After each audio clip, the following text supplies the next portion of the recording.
Hello and welcome to MHA Digital Communities. My name's Katie and today I'm going to show you how to make some beautiful Mexican decorative crafts.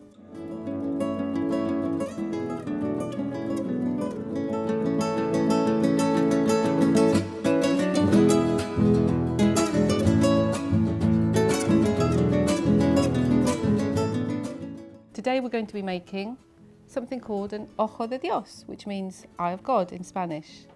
And these colourful decorations are hung around the home and they're like a lovely, colourful lucky charm. In order to make this, you're going to need the following equipment. We've got here some different coloured yarn. I've got 4 colours. Ideally, you'd want to use something quite smooth like a cotton, but you can also use wool. It's just a little bit fluffier. So the first step in the process is we need to take some lolly sticks or just some thin sticks that you might have. They don't have to be lolly sticks, but these ones are good because they're quite smooth. So you're going to take these 2 sticks and you're going to cross them over. So one's going to be on top of the other. You're going to take a little piece of masking tape .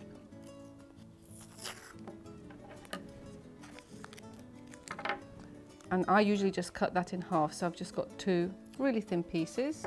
You could also use sellotape, it doesn't have to be masking tape. Now this bit is a little bit tricky. You're trying to basically make sure that you're putting your 2 sticks to create a cross, so you want that to be halfway along. I've gauged that by eye, but you could use a ruler if you want to measure it exactly. I'm just crossing them over like that, and I'm just joining them together. I'm going to put a tiny little bit of tape at the back as well.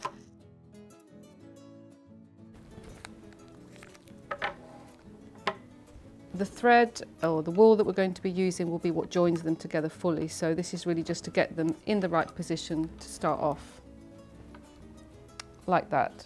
Okay, so once you've got your 2 sticks attached together, what you'll need to do is put that back down on the table and then think about the colour combination that you want to use. So part of the way that this works is that you have quite strong contrast. So you've got light colours and dark colours working together, and then you've got some colours that really clash. So it's a chance for you to be really creative with your choices of colour. So I'm going to go for mine, I'm going to go with a yellow for the centre. And this example here, a finished one, shows you how that colour combination works. So in Mexican culture, everything is super colourful and super bright, and that's part of the joy of working on something like this, is really the enjoyment of using the colour. So I've just unravelled a little bit of this, and I'm just going to start off. I'm holding my thread and I'm holding the lolly sticks like this, and then I'm going to start off, and I've got, just so that it's clear, I've got the lolly stick on top of the one at the back like that, so I'm working on it. So when you look at a finished one, you can see that we've got one is over the top and one is at the bottom, okay? And then when we start winding the wool, one side will be smooth and one side will have the sticks sort of showing, okay? So we'll just start off.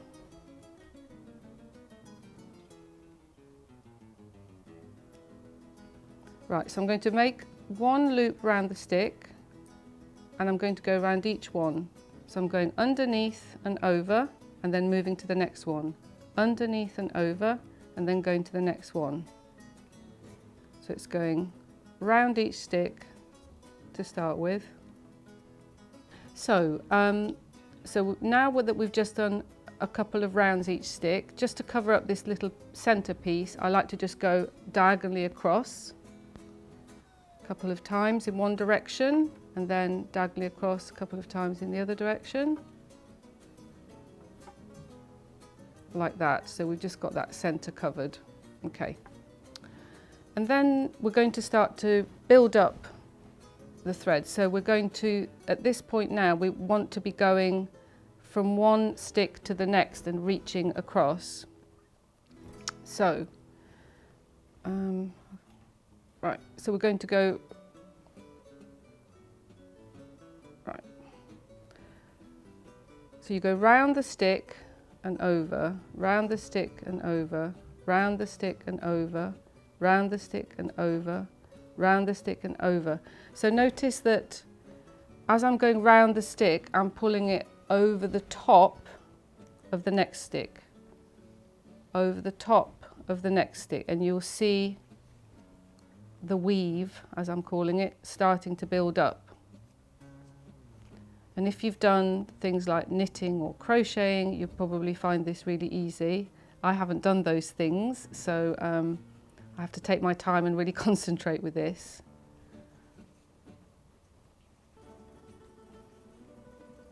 Okay, so you will just keep going across and under and keep going round.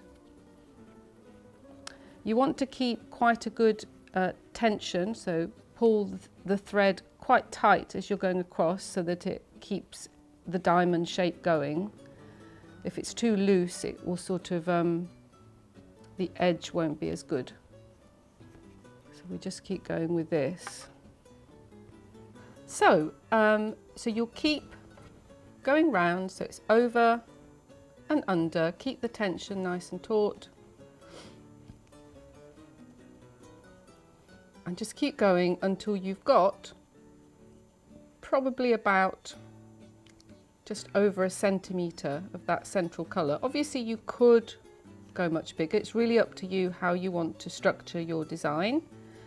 But bearing in mind, obviously you've only got this much length, and within that length you're going to have to fit in another couple of colours and an edging colour. So I've got mine to about that length, and then what I'm going to do when I get to that point where I've finished that colour is I'll cut off a length, and what I will do is I will carefully thread it under and tie a little knot. I'll probably do a double knot just to be safe.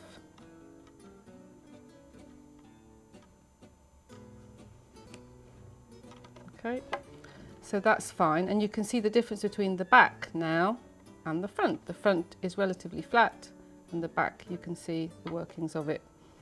So that's the first step with the first colour, and then I will start with my second colour. I'm going to go with the orange, which are two harmonious colours, the yellow and the red, two nice hot colours.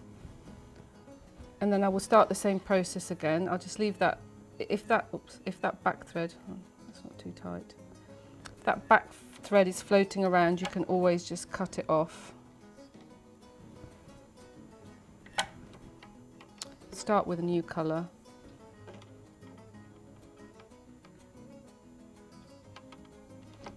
So again, I'm just going to tie that on.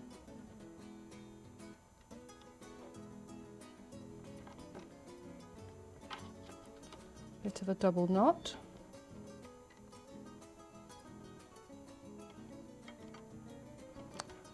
There we go. So again, we'll just wind it round. Done it a couple of times. And then I'm going over and across and then under, over, across, then under.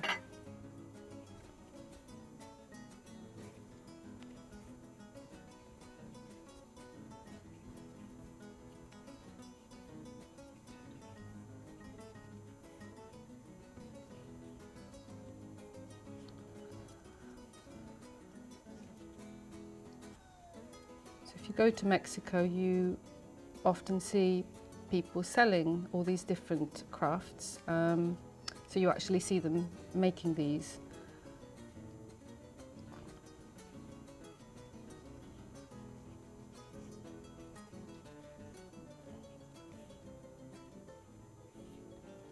Okay, and then when you're happy with the width of what you've been doing, you can just basically come to a stop and do what you did before, cut the thread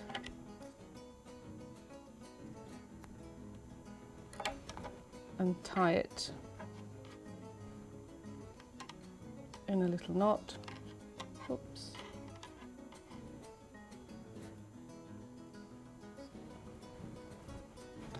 Like that, and then you're ready to go on to the next colour. So for me, I'm going to use this lovely turquoise green.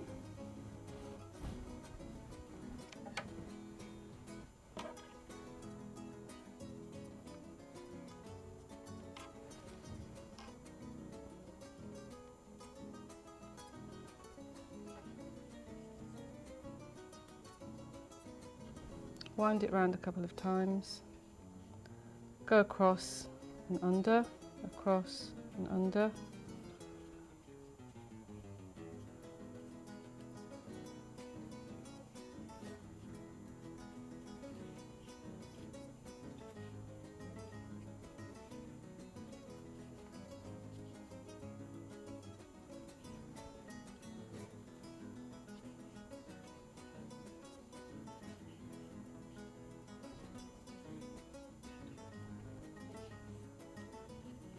And then you just keep going to build that one up. So I'll probably go around about another 4 times.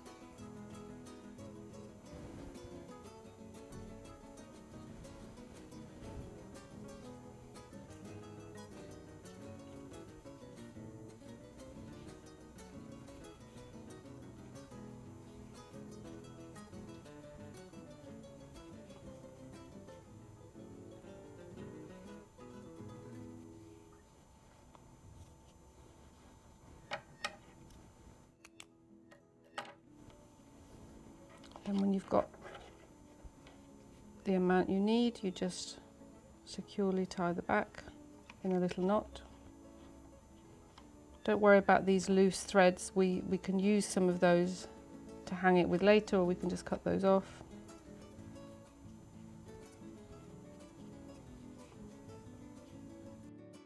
So I'm just tidying up my threads there so you can clearly see where we've got to. Okay, so now we're ready for the edging part, and I'm going to use actually this purple wool just because I think it's got a really nice contrast to these other colours. Just a slightly thicker. As I said, you can do it all in wool. If you don't have a sort of thinner cotton thread, that's fine. So again, I'm going to tie a little knot at the back.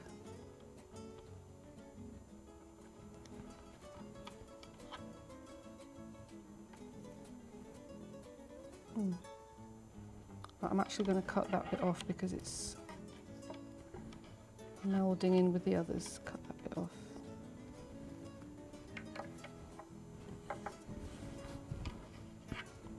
Okay, so same process as before. Whoops, just going to hold the back there. Wind it round and then across and over, round each stick each time.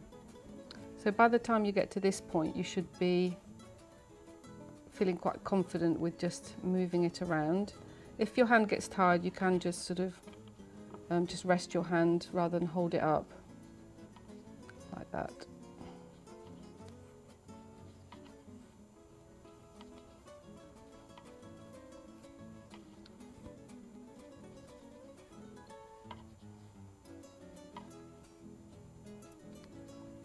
Okay, so we've got a nice border, nice dark border around that part. So I'm just going to cut it off again. Always leave enough thread so that you can tie the little knot to secure it.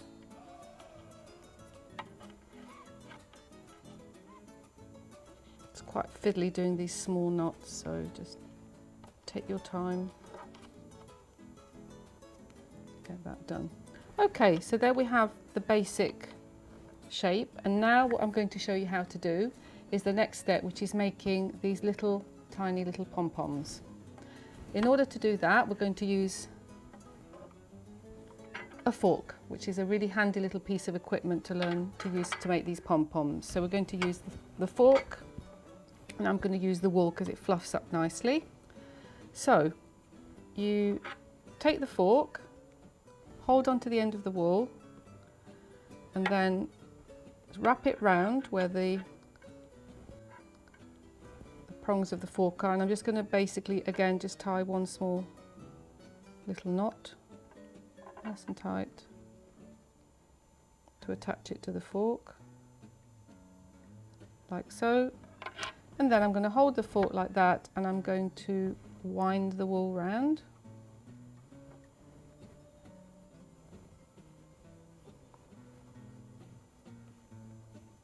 So I'm going along the length of the prongs of the fork like this.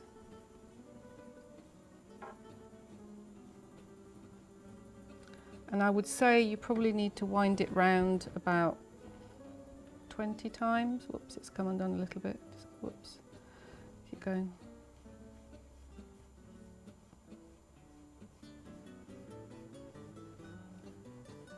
So that's about a little bit more than 20 times. Okay, then I'm going to cut off a length there, and I'm going to tie that end bit to the original piece of thread I had at the start,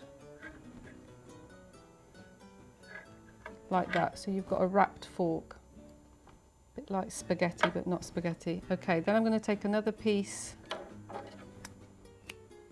of wool, cut that off long enough so that I can thread through the gap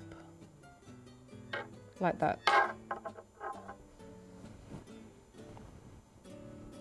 So I'm threading it nearest to the handle, and then I'm going to pull it up in the middle of all 1, 2, 3, the middle gap, okay, in the middle. And then I'm going to tie a tight knot to bring together all of those threads. So really, really tight. And then I'm going to knot that. It's a little bit fiddly because I'm trying to hold on to it, but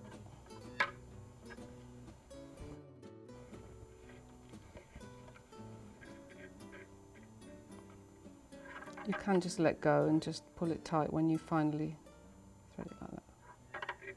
That's it.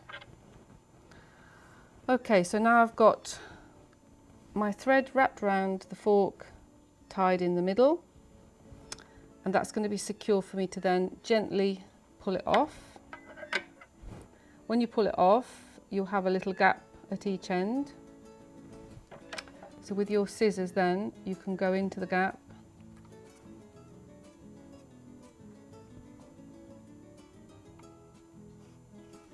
and you can basically start to cut the loops.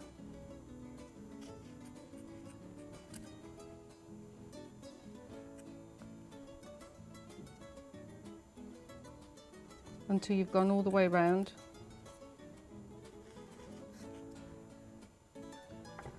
And at this point, your little pom-pom should emerge. Oh, I've missed some there, a few more there.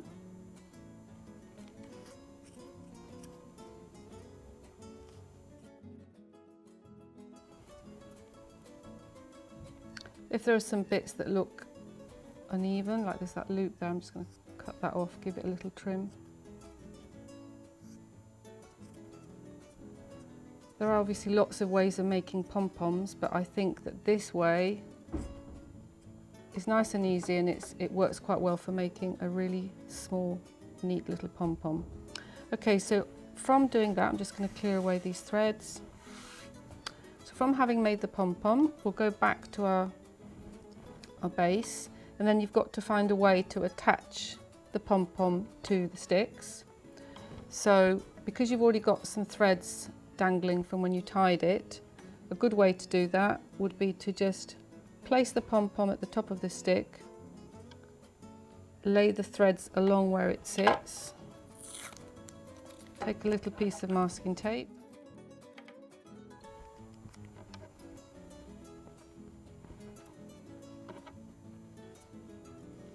takes a little bit of effort just to position it where you want it so that it's got a little bit of tension on those threads.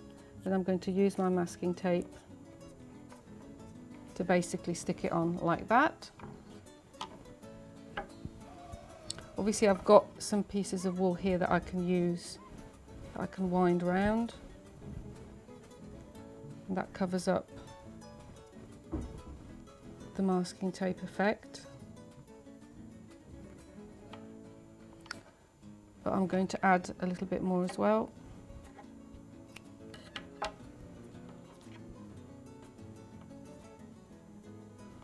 Tie another knot.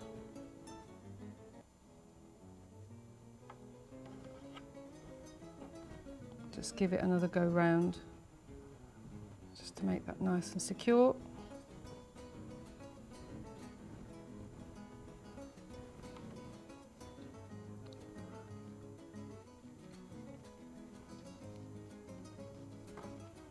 Okay, and there you have the first pom-pom, and you would then just repeat the same steps again to add the other 4. And with the thread that you've got left dangling, you can make yourself a little loop so that then you can actually position this and hang it. Thank you so much for joining me to do this activity. I hope you've enjoyed it, and I look forward to doing the next one with you.